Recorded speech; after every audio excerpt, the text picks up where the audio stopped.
Asurei. To on wskazał nam miejsce. Dziękuję.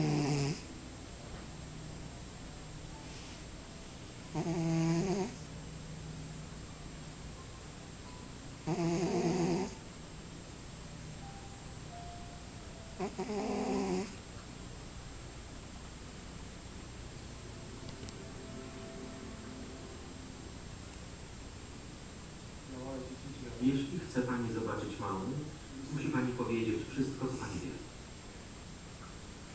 Pan jest diabłem, nie przesadzajmy. Tylko jego sługą. Niech pan uwolni sankcję, albo wezwę policję. Chyba się nie zrozumieliśmy. Usiądźmy i porozmawiajmy.